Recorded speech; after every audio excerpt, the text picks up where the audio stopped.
Welcome to Crazy Shit in Real Estate, a weekly podcast where I walk you through some of the wildest, most unbelievable stories you'll hear from the world of real estate. If you like real estate and you love crazy, this is the podcast for you. Hello, friends. Leigh Brown here. And before I let you dive into this next episode, just get your notepad and pen ready because we are going to bring you information hard and fast. In fact, Rogelio Martinez and I got so excited about the topic of accessory dwelling units that we dove in without hardly any niceties at all. So if you need the warm and fuzzies, you're going to have to hang tight for a couple of minutes. But our goal is to bring you great information to help your communities get stronger and help all of us get through and past this housing shortage and affordability situation we have going on. So buckle up, friends. Enjoy Rogelio.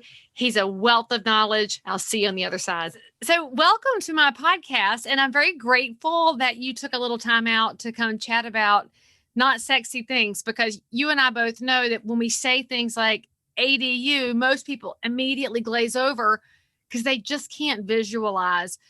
And you're a specialist in the things. And so before we talk about policy around that, can you give a quick visual of what an accessory dwelling unit is in your world? Just define it. Okay, so I'll give you the definition, and then I'll distill it to a few little words. So the definition of an ADU is an accessory building built on a single-family zoned residence that has places to cook, to bathe, and to sleep. So that's like the technical definition. But what an ADU actually is a backyard home. It could either be a newly constructed backyard home, or you can take existing square footage that is non-livable in the form of attics, basements, attached garage or detached garage, and convert those into living square footage, which means that it'll add value to a property. And that means that now you get to maximize or leverage the existing spaces that you didn't have, like garages. They could be either a storage, a place to park your car, or a place to actually have somebody live inside. So detached only or attached too? This works in attached? This works in, let me repeat that. Attics, basements, attached garages, detached garages. Oh, see, I didn't realize it would apply to the existing structure. I thought they had to be separate structures.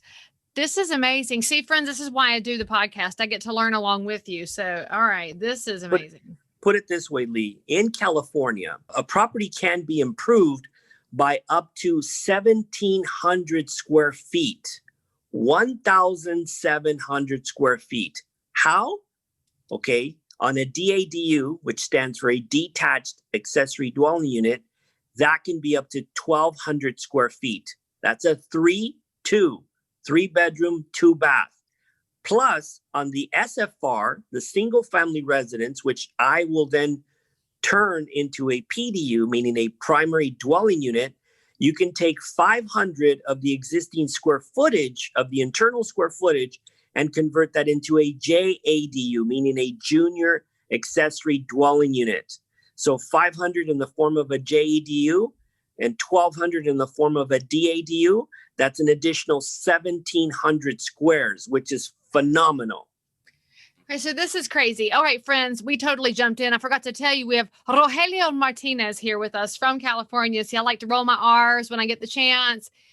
Rogelio, you need to tell my audience what we just talked about, because now they're sitting here writing down notes going, holy smokes, what are we talking about? So why don't you tell them who you are and a little bit about your space in real estate, which is really specific and fascinating.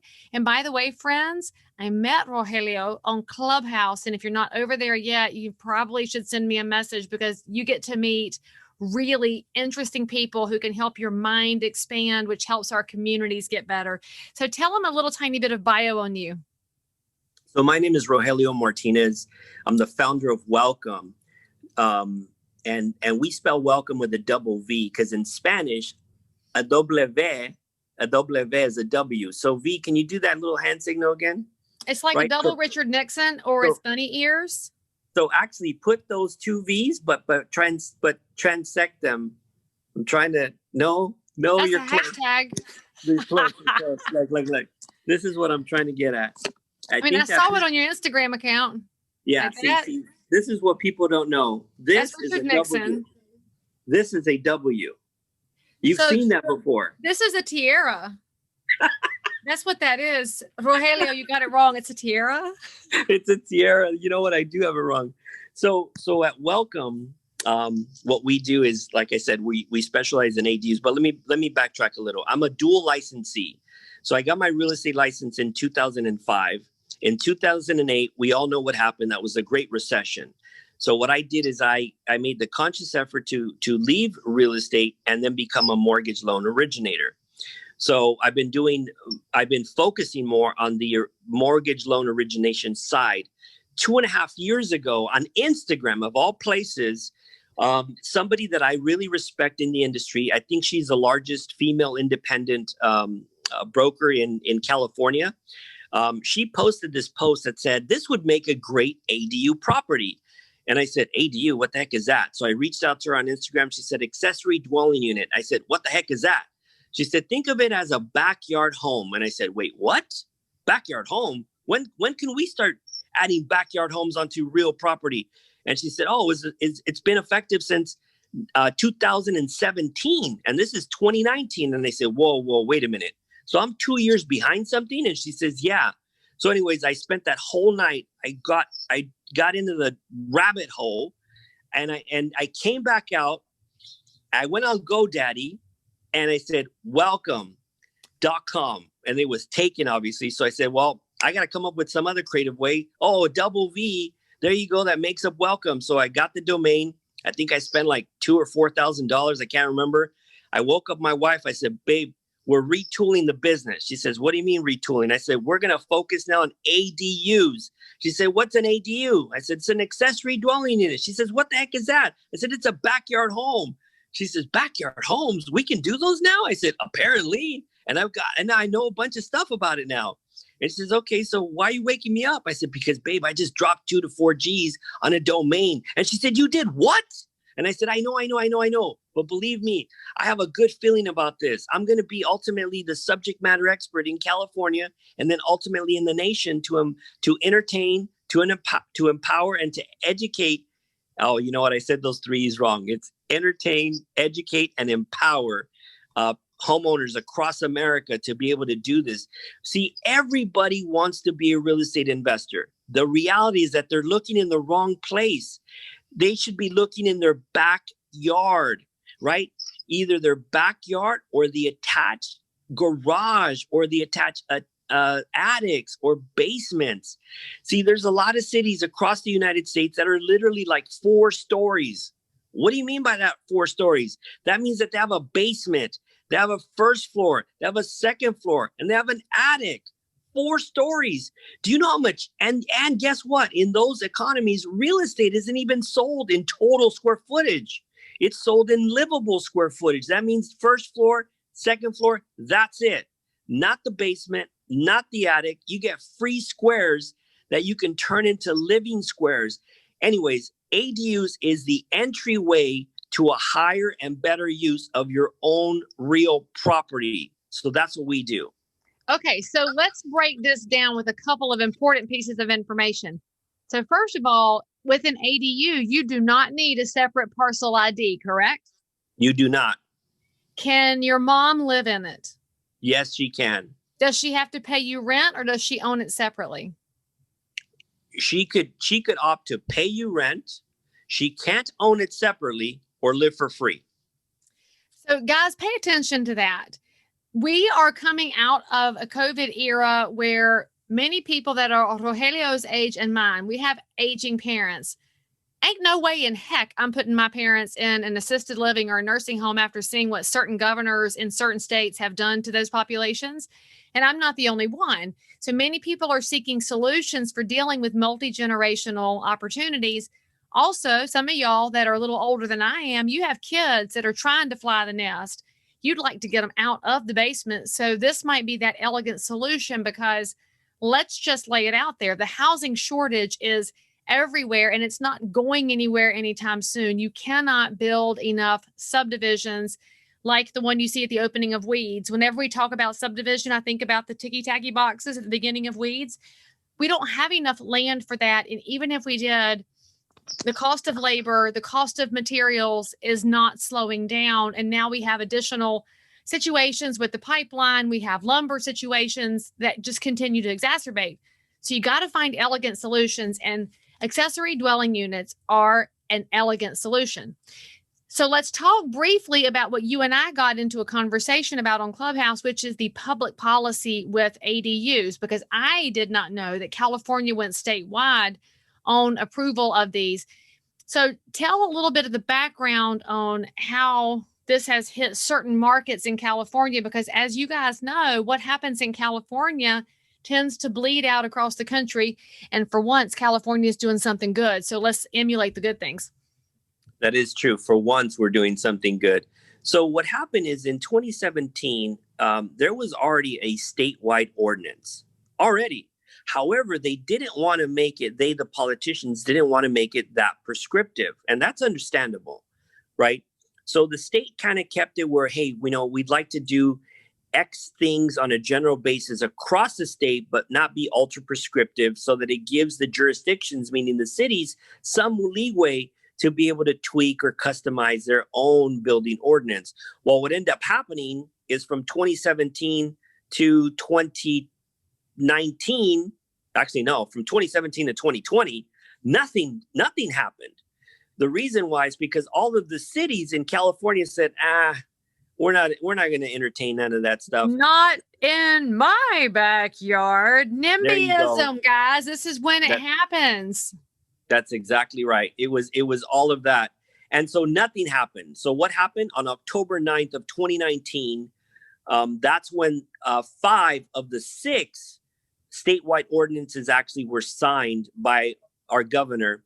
And what that meant is now the state has said, you know what, we gave you 3 years to get your head out of your behind, and you didn't do anything. You didn't create any more housing stock. Now our deficit is greater. It went from 3.5 million residential units that we need in California to 5 million residential units because the cities did not put any emphasis. So now the state actually is more prescriptive, and literally now the cities are actually finally getting on board.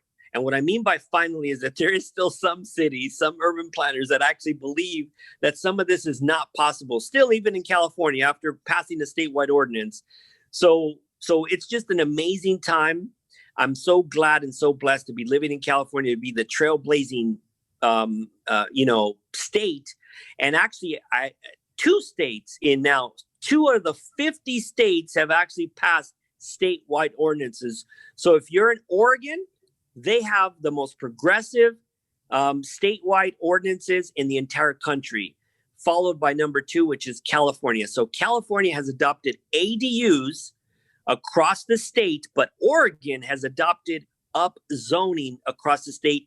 That's another podcast, because that's really out there. But it's good and bad. That one's more of a pros and cons list. Right. I think ADU is primarily pros. Wouldn't you agree? Primarily pros. And however, I like talking to people that oppose. And the reason why is because, so 1, you can't please everybody, but 2, I like hearing from the opposition, the NIMBY. And the reason why is because as long as they have valid points, they definitely need to be heard. So speaking of the NIMBY, there's 2 things that are going to sunset after 5 years on December 31st of 2020.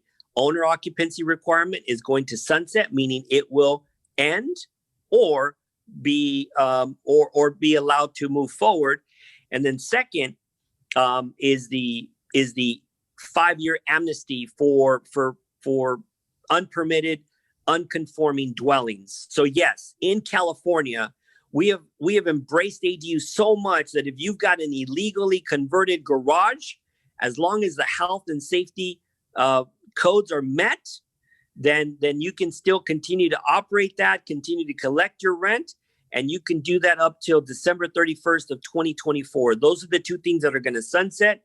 And why those are there is that's how we were able to accommodate the NIMBY, the opposition. Is we wanted to make sure that these statewide ordinances were written so that it mutually benefits the YIMBYs, the yes in my backyard, and the NIMBYs, the no in my backyard.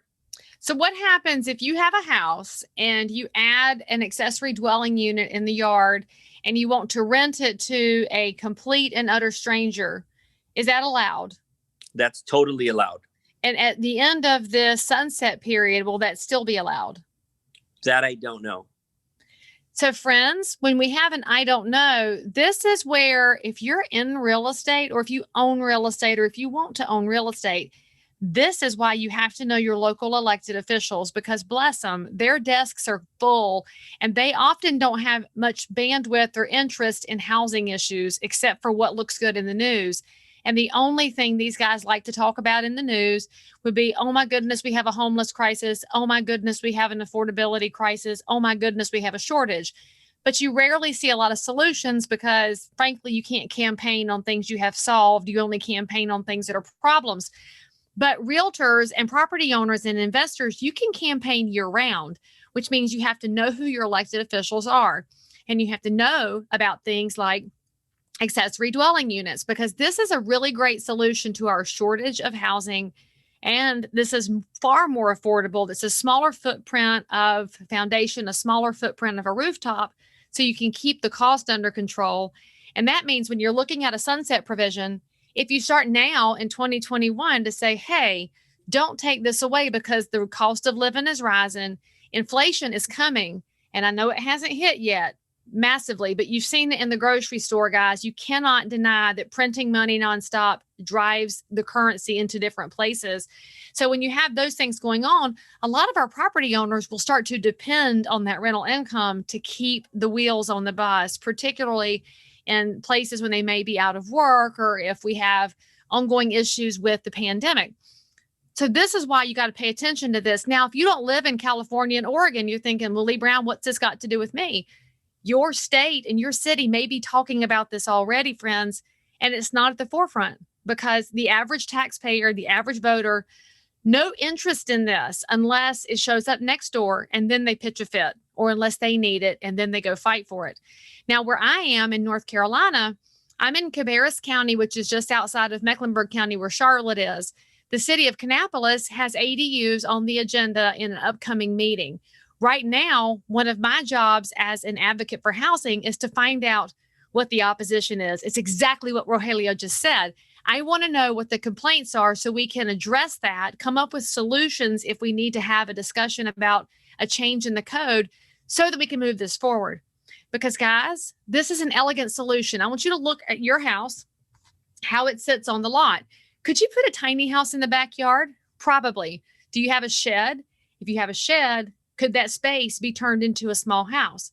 There's so many different ways to look at this outside of giving up your garage, because I know that's like the man cave. But what else can we do? We have to think differently. This is an ongoing situation, and our demographics are only going to continue to expand because why? This is the greatest country on earth as long as we keep it from getting totally screwed up. So let me ask you a question. There's a hot new situation where people are using storage cubes, like from a tractor trailer, as housing. Would that count as an accessory dwelling unit if they have the heating and air and electrical and all the doors cut in and the stuff? You know what? Actually, it would. So as long as it's on a permanent foundation and it's been hooked up to the utilities, right? So meaning we can talk about plug and play shipping container homes, but that was the word. Thank you. Yeah. So, but yeah, definitely. So let me demystify something. In California, the minimum square footage that an ADU can be is 220 square feet. 220. That's the size. That's a little bit above. That's 20 square feet bigger than a one car garage. Right. We have built ADUs that are that are slightly larger than a one car garage. Obviously, that's very open. You have a kitchen, you have a bathroom. The bathroom does have a door for privacy. There's a small walk-in closet, and then you've got your TV, and then you've got like a Murphy bed, and it works really, really well. So in California, it could be as small as 220 square feet all the way to 1,200 square feet. So back to the shipping containers, absolutely. So bases the shipping container footprint as long as it's on its own permanent foundation, and then the wastewater is hooked up, the electrical, the water, right? Because the gas is optional. Another thing is ADUs are very energy efficient just for the mere sake of their size. So you get so much benefits. I mean, like Leigh said, there's more benefits, there's more pros than there is cons, you know? And so as long as you're not Cousin Eddie from Christmas Vacation who went outside and he wasn't hooked up to the wastewater. Remember, if somebody asks you why they connect to city sewer, you don't want to be Cousin Eddie. That's the fastest way to explain it because we all have that in common. But think about it too this way. When your main expenses are connected to utilities, that's long-term viability of the property. So we're not talking about you pulling in something on a flatbed, dropping it off, and then coming back and hauling it back out. Of course, I live in North Carolina. I still sell trailer houses or manufactured housing. They're in a lot of states. But you'll notice that when it comes to financing, they've got to be on a permanent foundation and they have to be off of their axles. So I'm curious about how financing works on these, Rogelio. Do you have any insights on how a homeowner pays for this? Can they put it in a primary mortgage? Do you have to do a home equity line, or what are your insights? That's a great question. I actually offer 10 traditional financing instruments. So in the last 2.5 years, our company has helped 163 families, and we do that with cash out refinance, first and second. And yes, I did say first, position home equity line of credit. That is a very, very powerful loan right there. Then we have 4 flavors of renovation loans. If you're a veteran, we have a VA renovation loan. If you need a government insured loan, like an FHA loan, we have an FHA 203K. Wait. You can use 203K for this? Okay, Are you serious? Again, let me bring it back. You can use an FHA 203K to convert an attached or detached garage. Okay, guys, I got to interject. You guys know the FHA 203K program, right? Because many realtors don't. They get too married to the same 3 loan products that most lenders just go to easily. The vanilla, conventional, FHA, VA, maybe jumbo if you're lucky. But y'all, there is an entire buffet of options out there if you have the right mortgage partner. The 203K is an elegant solution to a property that needs work, whether it's an old house that needs to be renovated or something where you want to renovate to make an accessory dwelling unit. It puts your renovation cost into your owner-occupant loan. This puts you at the best interest rates without you having to come up with a pile of cash. And if you're a realtor listening to this, for heaven's sakes, call your lender and make sure that they know about this option and they're not afraid of it, because not all lenders will offer it because it's a paperwork nightmare. We get it. But sometimes the paperwork is worth going through. As my friend Kathy likes to say, if I'm getting $20,000 and it cost me 5 hours to do it, that's $4,000 an hour. And we put things out of perspective. So get it back in line. I'm flabbergasted that you can do a 203K with this. Carry on, Rogelio, carry on. Yeah, you can. And you know Freddie what? Mac, Freddie Mac home run too, right? Say that again? Freddie Mac too, their home product too? Yeah. So the Fannie Mae and the Freddie Mac one. So the Fannie Mae is called the Home Style, and the Freddie Mac is called the Choice Renovation. So all 4 of those renovation loans are eligible for accessory dwelling units. Then if you're in a rural area, we can do USDA financing if you're in a rural area. If you have an existing ADU, there's the Home Ready, and that's for people that have had an existing ADU for 2 years, right? We can then use 75% of that rental income to help you qualify. And if you're 62 years or older, right, a reverse mortgage. Reverse mortgages have gotten a lot of bad heat, but we do reverse mortgage refinances to help our aging seniors build the accessory dwelling unit, especially when they have a 2-story. When we can build them a single-story 2-1, and the reason why there's a 2-1 I like is is so that the caregiver, the in-home caregiver, can live in the one bedroom, and then the seniors live in the other bedroom. It's single story. It's accessible. That means if it was commercial, that would be called ADA compliant. That means that the countertops are lowered. That means that the hallways are wide. That means that you can do a 380 turn on a wheelchair in a bathroom. You means you can wheelchair right into the shower. It means that your accessibility, how you access, how you live in this dwelling is easy for you to age in place. See, assisted living is on average $4,000 to $7,000 a month, depending on where you live. If you can find it. And the reality is that, you know what, we all have somebody that is in assisted living. You know what, unfortunately, they are there to keep them drugged up so they don't have to tend to them. And that's sad. I've just witnessed that myself. My wife lost her grandmother to an assisted living space like that. And it was sad. I mean, we couldn't visit, number one. And number two, we couldn't even have a conversation on the phone because she was always on some kind of medication. And it just seemed like that's all they were doing is just heavily medicating them. So anyways, you want to be able to help your family out by building these awesome structures that you can actually comfortably age in place. So there's two things that I'm actually against. And I'm sorry if I'm going to offend some of your real estate listeners, but one, I'm against flipping. I don't like that. Two, I'm against any real estate agent that wants to downsize a senior, an empty nester, to actually give up that generational wealth so they can downsize. No, I believe that, guess what? Why don't you keep the home, build the ADU in the backyard, and upsize your quality of life and not get rid of that generational wealth so that then your heirs now truly have a home that now you've actually brought up to a higher and better use. That means that you actually swelled their inheritance, right? Make it a win-win. So your solution is you build the granny flat for mom and dad and their caregiver in the backyard, and then you rent out the front house until the kids inherit it later. So you can keep the big house, live in the small house.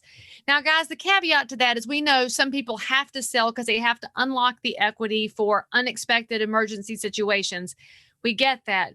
But when we're in an escalating market, a lot of folks, that primary residence is the only savings they have. And so in that escalating market, if they give up that upside, that could be what pays for them to live another year or two as our life cycles and our lifespans keep expanding. Part of your job, if you're a realtor professional watching this, is to help people look through all the options and provide all the different scenarios. Then their choice is their choice, but it's not you saying you should do this, you have to do this. And this is another one of those possibilities that you've got to look into.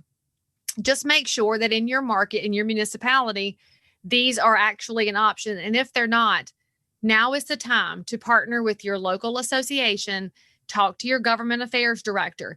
If your government affairs director is not up to speed on ADUs, you should tell me that, because that's a government affairs director who's likely not paying attention to something that is truly a huge opportunity for all of our communities and for our neighbors, because this is a chance to take care of our neighbors in a really great way.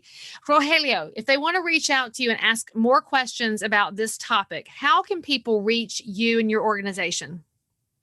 So I actually, believe it or not, I enjoy having intelligent conversations over the phone. So I'm a phone guy. Now that's transcended into a Zoom guy. So definitely the best way to get a hold of me is through my Instagram account. Send me a DM, meaning a direct message. My Instagram is V as in Victor, ELCOME, right? Like I said, we say welcome, but that's the best way. Reach out to me, and then I will do the best to reach out to you either by phone or by Zoom. And yeah, I mean, put it this way, the gift is in giving, it's not in receiving. The reason why I've been blessed, why my 13-person team has been blessed, is because that's literally what we do. What drives our business is not how many transactions, not the volume. It's about how many families are we helping today? How many families are we helping a week, a month, a year? That's what drives us, meaning I'm tired of seeing people struggle. In California, we have 200,000 homeless people. That's enough to be a city. And that is terrible, especially when they're homeless veterans, our heroes, our men and women that served our great country. Do you know right now, Brentwood, which is an area of the city of LA, it's a very affluent area.